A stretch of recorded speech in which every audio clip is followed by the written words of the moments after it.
नमस्कार, जय हिंद, वंदे मातरम साथियों। एक बार फिर से स्वागत है द इंडिया न्यूज के अंदर। दोस्तों लेकर आ चुके हैं गुजरात का महा ओपिनियन पोल आप सभी के लिए एक बार फिर से हाजिर है। दोस्तों यहाँ पर बात हो रही चर्चा है कि गुजरात का अगला सीएम कौन होगा। दोस्तों यहाँ पर गुजरात के अंदर होने वाले विधानसभा चुनाव के अंदर अगली बार किसकी बनने जा रही है सरकार। दोस्तों यहाँ पर देखा जाए तो गुजरात के अंदर 182 सीटों के ऊपर वोटिंग होने वाली है और इस वोटिंग के अंदर किसकी बनने जा रही है सरकार। दोस्तों यहाँ पर 3 पार्टियां मौजूद हैं और तीनों एडी सीटों तक का जोड़ लगा रही है। जबकि दोस्तों यहाँ पर बीजेपी पार्टी भी इस बार सत्ता में आकर कुछ नया करना चाहती है। पर दोस्तों यहाँ पर कांग्रेस पार्टी इस बार अपनी सरकार बनाकर कुछ नया आगाज करना चाहती है। तो यहीं पर बीजेपी की देखा जाए तो पूर्ण सरकार बनाकर यहाँ पर अपने राज को दोहराना चाहती है। पर दोस्तों यहाँ पर तीनों पार्टी की रणनीतियां बिल्कुल अलग हुई दिखाई दे रही है। जबकि दोस्तों यहाँ पर आम आदमी पार्टी लगातार अपने दावों को अटल करते हुए दिखाई दे रही है। जबकि दोस्तों यहाँ पर कांग्रेस कहीं ना कहीं उन्हीं के दावों को चुरा कर यहाँ पर अपने नाम पर दर्ज कर रही है। तो दोस्तों यहाँ पर देखते हैं कि बीजेपी इस बार क्या चाल चलती है और यहाँ पर बीजेपी की जो रणनीतियां हैं वो काफी अलग दिखती हैं। क्योंकि दोस्तों बीजेपी अपनी रणनीतियों से बिल्कुल अलग ही चलता है। क्योंकि दोस्तों यहाँ पर बीजेपी के जो दावे होते हैं और उनकी रणनीतियां होती है वो सभी पार्टियों से अलग होती हैं और यूनिक होती हैं। इसीलिए 10 साल से केंद्र में राज भी करती हुई दिखाई दे रही है। कहीं ना कहीं दोस्तों यही उनका एक कारण है जो कि 10 साल से राज करने का। दोस्तों जबकि देखा जाए तो यहाँ पर कांग्रेस से एक से बढ़कर एक चाले हैं और कांग्रेस से बढ़कर उनके वादे हैं जो वो सबसे अलग है। तो दोस्तों इन्हीं को देखते हुए कहीं ना कहीं मोदी सरकार 10 साल से केंद्र में राज कर रही है और इस बार गुजरात के अंदर फिर से आने की कोशिश में भी है। पर दोस्तों यहाँ पर देखा जाए तो आम आदमी पार्टी भी 3 साल से दिल्ली के ऊपर राज करने वाली पहली पार्टी है और दोस्तों यहाँ पर 3 साल लगातार चुनाव जीता भी कोई बड़ी छोटी बात नहीं है। तो दोस्तों देखा जाए तो यहाँ पर आम आदमी पार्टी की जो 3 बार की वो बड़ी जीत है वो यहाँ पर काम आ सकती है। क्योंकि दोस्तों यहाँ पर जो वादे दावे हैं वो आम आदमी पार्टी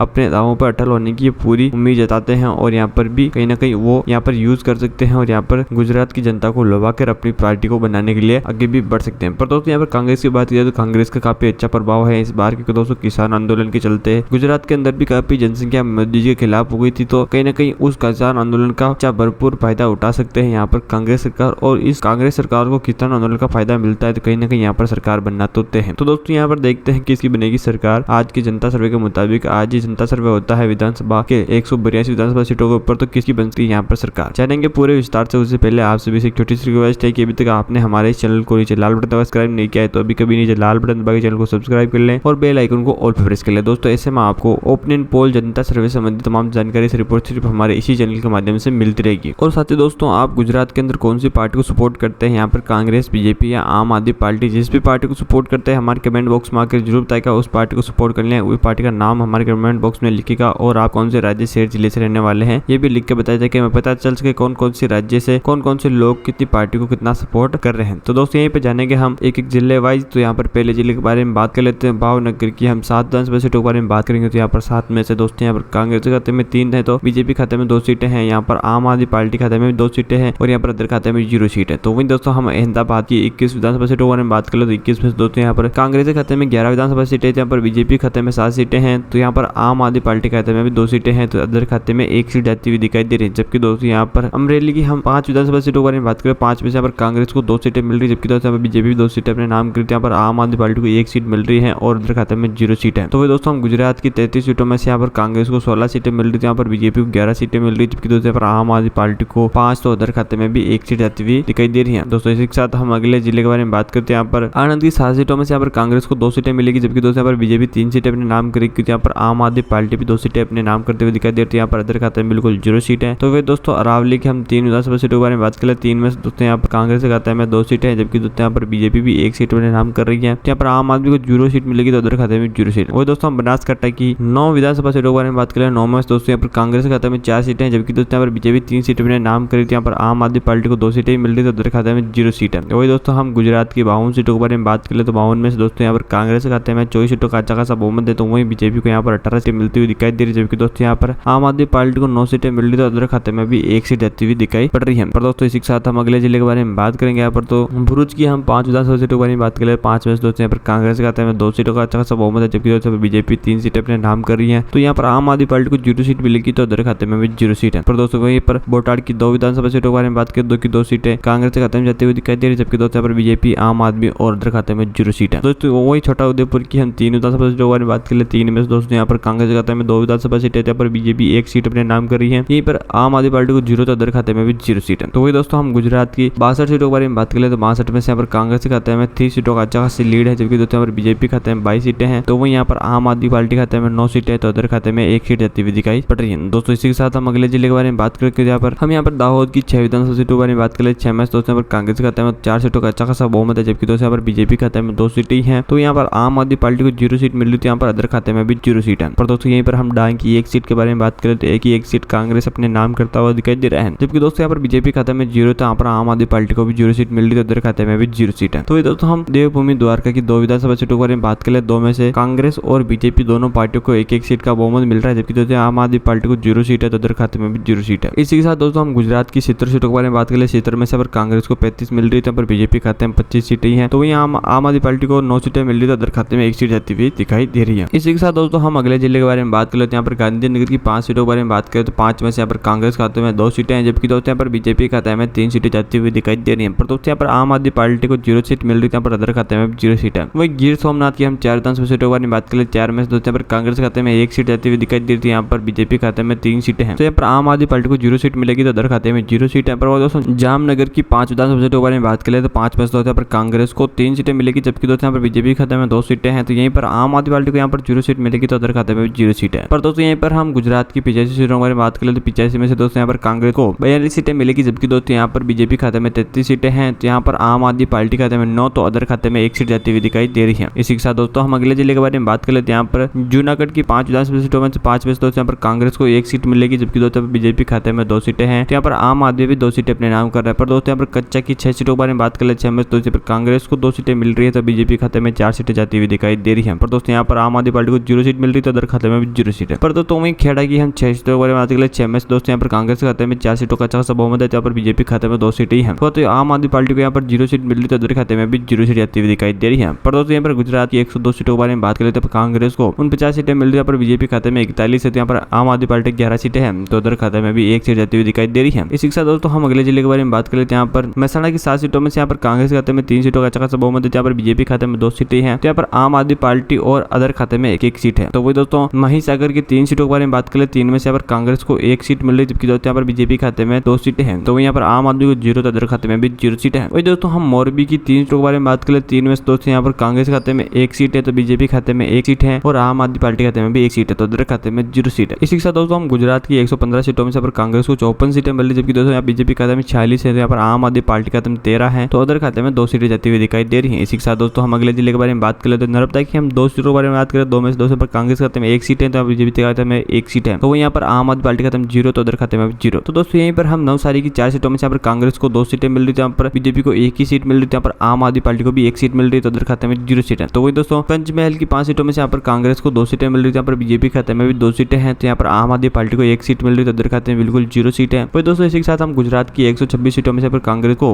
59 सीटें मिल रही थी, पर बीजेपी खाते में 50 सीटें हैं, तो वहीं आम आदमी पार्टी में 15, तो अदर खाते में 2 सीटें हैं। इसी के साथ दोस्तों हम अगले जिले के बारे में बात कर लेते हैं। यहाँ पर पाटन की 4 सीटों में से 4 में से दोस्तों यहाँ पर कांग्रेस खाते में 2 सीटें, यहाँ पर बीजेपी खाते में भी 2 सीटें हैं, जबकि अदर और आम आदमी पार्टी खाते में 0 सीट। तो वही दोस्तों पोरबंदर की हम 2 सीटों के बारे में बात करें, 2 में से दोस्तों यहाँ 2 की 2 सीटें कांग्रेस अपने नाम करता हुआ दिखाई दे रहा है, जबकि दोस्तों बाकी पार्टियों को खाते में 0 सीटें जाती हुई दिखाई दे रही है। तो वही दोस्तों हम राजकोट की 8 सीटों के बारे में बात करें, 8 में से दोस्तों यहाँ पर कांग्रेस खाते में 5 सीटें, यहाँ पर बीजेपी खाते में 3, तो वही आम आदमी खाते में 0, तो अदर खाते में भी 0। तो दोस्तों वही गुजरात की 140 सीटों के बारे में बात करें, 140 में दोस्तों कांग्रेस खाते में 68, तो वही बीजेपी खाते में 55 है, तो यहाँ पर आम आदमी पार्टी खाते में 15 और अदर खाते में 2 सीट जाती हुई दिखाई दे रही है। इसी के साथ दोस्तों हम अगले जिले के बारे में बात कर लेते हैं। यहाँ पर साबरकांठा की 4 सीटों में से कांग्रेस को यहाँ पर 3 सीटें मिलेगी, यहाँ पर बीजेपी खाते में 1 सीट है, यहाँ पर आम आदमी और अदर खाते में 0 सीट। तो दोस्तों वही सूरत की हम 16 सीटों के बारे में बात कर ले, 16 में से दोस्तों कांग्रेस खाते में 9 सीटें हैं, यहाँ पर बीजेपी खाते में 6 सीट है, तो यहाँ पर आपको 1 सीट मिल रही, तो अदर खाते में बिल्कुल 0 सीट है। तो दोस्तों हम सुरेंद्रनगर की 5 सीटों में से यहाँ पर कांग्रेस को यहाँ पर 2 सीटें मिल रही थी, यहाँ पर बीजेपी को भी 3 सीटें मिलती हुई दिखाई देती है, यहाँ पर आप और अदर खाते में बिल्कुल 0 सीट है। तो दोस्तों मैं गुजरात की 165 सीटों में से दोस्तों यहाँ पर कांग्रेस को 82 सीटें मिल रही थी, बीजेपी को खाते में 65 सीटें, तो यहाँ पर आम आदमी पार्टी को खाते में 16 सीटें, तो अदर खाते में 2 सीटें हैं। इसी के साथ दोस्तों हम अगले जिले के बारे में बात करते हैं। यहाँ पर तापी की 2 सीटों के बारे में बात करें, 2 की 2 सीटें बीजेपी खाते में, जबकि दोस्तों बाकी पार्टियों खाते में 0 सीट है। तो वे दोस्तों वडोदरा की 10 सीटों में से यहाँ पर कांग्रेस को 4 सीटें मिल रही, बीजेपी को 5, आम आदमी पार्टी को 1, तो अदर खाते में 0। इसी के साथ दोस्तों वेल साइड की 5 सीटों में दोस्तों यहाँ पर कांग्रेस को 2 सीटें मिल रही, बीजेपी को 2 और आम आदमी पार्टी को 1 सीट मिल रही, तो अदर खाते में 0 सीट। इसी के साथ दोस्तों हम गुजरात की 182 में से 182 की बात करें दोस्तों, यहाँ पर तो फाइनल कांग्रेस को यहाँ पर 28 सीटें मिल रही, जबकि दोस्तों यहाँ पर बीजेपी खाते में 74 सीटें हैं, तो यहाँ पर आम आदमी पार्टी खाते में 18 सीटें हैं, तो अदर खाते में 2 सीटें। दोस्तों यहाँ पर देखा जाए तो गुजरात के अंदर अपने नए दावों के साथ गुजरात के अंदर कांग्रेस आती है, तो कहीं ना कहीं कांग्रेस यहाँ पर 28 सीटों यानी कि कम से कम 10 से 12 सीटों की लीड लेकर यहाँ पर जीत दर्ज करती हुई दिखाई दे रही है, जबकि दोस्तों यहाँ पर बीजेपी जीत के आंकड़े से ज्यादा दूर नहीं है, तो दोस्तों यहाँ पर देखा जाए तो कहीं ना कहीं आम आदमी पार्टी कांग्रेस की सीटें उठोरती है, तो यहाँ पर और हार के नजदीक पहुंच सकती है कांग्रेस पार्टी। कहीं ना कहीं यहाँ पर कांग्रेस पार्टी को देखा जाए तो यहाँ तो प्लस में हो सकती है, यहाँ ज्यादा से माइनस में। दोस्तों यहाँ पर देखा जाए तो बीजेपी यहाँ पर और भी प्लस में हो सकती है, क्योंकि दोस्तों काफी सारे ऐसे कमेंट्स है जो कि बीजेपी खेमे में जाते हैं। तो यहाँ पर देखा जाए तो 74% से और भी कमेंट्स आते हैं जनता सर्वे के मुताबिक, तो बीजेपी यहाँ पर जीत दर्ज कर सकती है। तो दोस्तों आप कौन सी पार्टी को सपोर्ट करते हैं हमारे कमेंट बॉक्स में जल्द से जल्द कीजिए। और दोस्तों अभी तक आपने इस चैनल को सब्सक्राइब नहीं किया तो अभी कभी सब्सक्राइब करके बेल आइकन को ऑल पे प्रेस कर ली दोस्तों। ऐसे में आपको ओपिनियन पोल, जनता सर्वे से संबंधित तमाम जानकारी मिलती रहेगी हमारे चैनल के माध्यम से। और वीडियो को लाइक नहीं किया तो अभी कभी लाइक कर दीजिए और अपनी पार्टी को सपोर्ट करने के लिए कमेंट जरूर कीजिएगा। मिलते हैं अगले वीडियो में, तो लीजिए, आपका दिन बहुत